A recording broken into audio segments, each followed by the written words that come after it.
السلام علیکم ورحمۃ اللہ وبرکاتہ۔ جیسے کہ کل 25 دسمبر گزرا ہے اور کرسمس ڈے تھا، اور جن لوگوں کو نہیں پتہ ہمارے مسلمان بھائیوں کو، اور وہ غلطی سے ان کو کہہ دیں کہ ہیپی کرسمس، تو یہ بہت بڑا گناہ ہے۔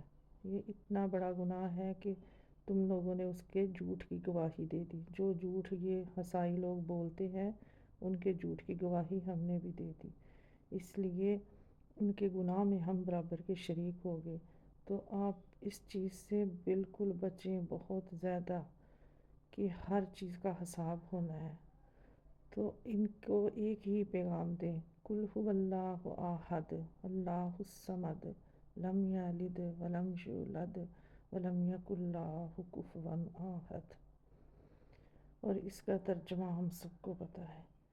تو اسی طرح لا الہ الا اللہ وحدہ لا شریک لہ لہ الملک و لہ الحمد وہو علی کل شیء قدیر۔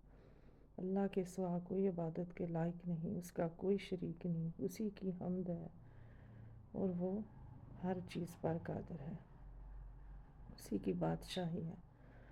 اور اسی طرح آپ لوگ ان کو نہ ان کے گھروں میں جائیں، ان کے تہواروں پہ نہ ان کو مبارکباد دیں، اور ان کے جو گناہ پہ جو یہ گناہ کر رہے ہیں اس کی بھرپور مخالفت کریں، چاہے دل میں ہی کریں۔ اگر آپ نہیں کہہ سکتے ان کو کچھ، آپ صرف اگر جب بھی ان سے ملیں، اور اس لیے مل سکتے ہیں کہ آپ ان کو دین کی تبلیغ کریں، آپ ان کو اسلام کی طرف لے کر آئیں، آپ ان کو بتائیں کہ وہ غلطی پر ہیں، آپ انہیں سورۃ مریم پڑھ کر سنائیں، اور اسی طرح ان کی اصلاح کریں۔